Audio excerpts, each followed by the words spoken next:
When you start using Asana, it's easy to make mistakes which can cause frustration, waste time, or just be inefficient. Avoiding these common pitfalls will make it easier to learn the tool, make the most out of it, and enjoy using it. That's why in this video, I'll be sharing the first 5 common mistakes I see my clients making when they first start out in Asana and how you can avoid them. Hi and welcome back to my channel. If you're new here, I'm Andy, a business owner and investor based in Maidenhead. I help business owners and individuals become more productive through technology.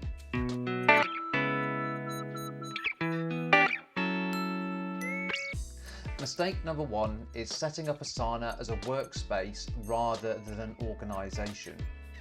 Setting up your Asana account in the right way opens up more functionality and makes it easier to use with others. If you have your own business with its own domain name, for example, companyabc.com, and you intend to add colleagues using their work email address, such as bob@companyabc.com, you need to ensure that you are set up Asana as an organisation rather than a workspace. When set up as an organisation, you can create multiple teams with their own people and projects, keeping work and information separate.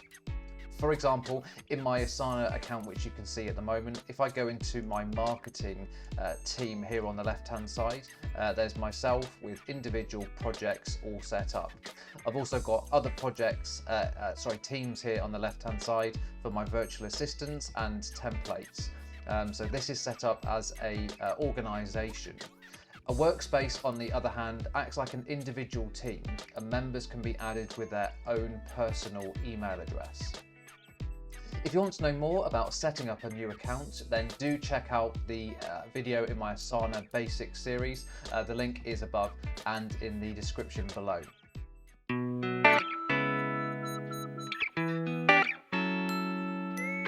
Mistake number 2 is creating too many projects. A great book in the productivity space is Getting Things Done by David Allen, and he defines a project as anything that takes more than one step to complete. If we take that approach with Asana, we would end up with dozens, if not hundreds, of projects within our teams. Therefore, a decision needs to be made whether to set up a dedicated project or just create tasks in a catch-all project, potentially with subtasks. So here's my advice. Large projects. Some projects clearly have a lot of actions and tasks and will take a while to complete. And these large projects need their own project with structure, multiple members, and perhaps multiple deadlines. So examples might be to launch your new website, to recruit a new team member, or move office. On the other hand, we have small projects. So taking David Allen's project definition, there are some projects that may be made up of a few small little steps, but they don't warrant their own Asana project. So for example, getting your car MOT'd, it may require several steps, so a garage recommendation from a friend, a phone call to book an appointment, and then driving the car to the garage. So what I would do is recommend creating a catch-all project for small related projects where you can keep ideas, prioritize and track these pieces of work all in one place. And I do this for each of the departments in my business. And if I was using Asana personally, this could be arranged, for example, for home, children, health, family, etc. And just as a little example, if I go into marketing, here I've got work requests. So here I can see new requests that come in, just little requests, and then I can quickly go and have some associated tasks with them as they move through. So just to go and catch them all. To learn the ins and outs of projects and how to use them, then do check out my projects video here. Link is above and in the description.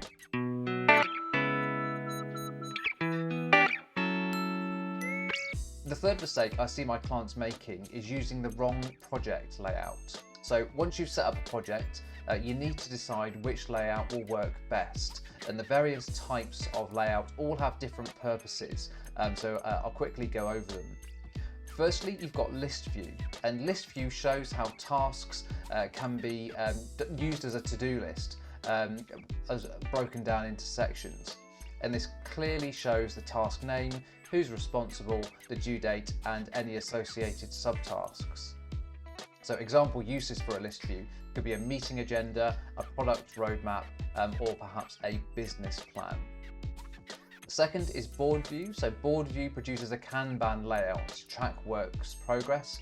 And this is useful for process-driven task management with various stages, such as, for example, software development, where there's a backlog, development, testing, and deployment phase. And if you want to learn more about boards, then do check out my Asana Basics video on boards. The link is above and in the description. Next up is calendar view. So calendar view is straightforward. You can view tasks based on their due date, and this can be really useful if planning workloads or delivery timescales. And then lastly, there's the timeline view, which is only available on paid plans. But for those of you that do use it, timeline view allows you to plan projects in a Gantt style chart with start and end times as well as dependencies. So do make sure that you choose the right project layout for your requirements.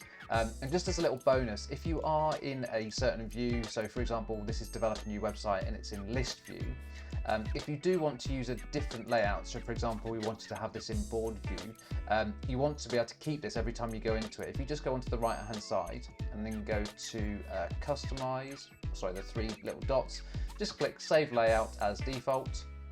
And now every time you come out of that project and go back into it, it's then saved is the layout that you selected and then saved as default. So that's a good little trick.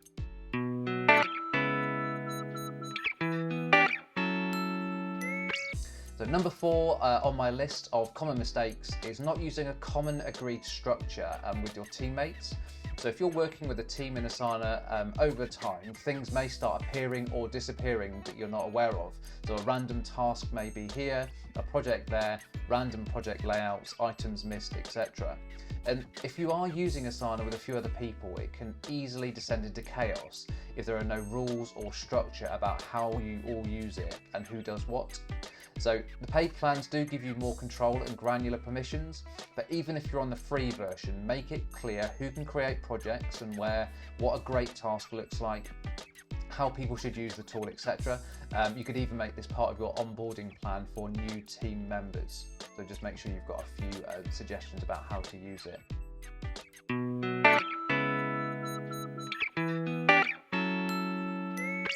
Then lastly is all about not writing great tasks names. So this may sound obvious, but when you first create a task in Asana, make sure you can complete the task if that's its purpose rather than a label or a placeholder. And secondly, make sure that the task is not actually a project. So for example, imagine that you've got a task and all it says is team lunch meeting, perhaps launch website or carry out performance review. Some of those may be projects. So for example, launch website, that may be more a project than just an individual task. The team lunch meeting, what to do with it? Do you need to book a restaurant? Do you need to go and check people's availability? Do you need to go and actually attend the team lunch meeting? What's the specific action? And then carry out performance review. So perhaps you could be a bit more specific. So make sure you give tasks verbs like call or write, email or plan. Be specific and make sure that they are a size that you can easily complete in the time that you allot to it. Sometimes we may also capture a quick note or an idea, and it may not be a fully formed task when you write it, but make sure that you do go and review them and you can then update it so that it is a well-formed task. So today we've covered 5 mistakes that people make when they first start out in Asana. So comment below if there are any others you see people making, or if you have any questions, and I'd love to help. And this is the first of 2 videos with another 5 mistakes coming up very soon. So do make sure that you subscribe, hit the notification bell so you don't miss out on any future videos. And if you found this video useful, then do give it the thumbs up. But otherwise, thank you for watching, good luck, and I look forward to seeing you in the next video. See ya.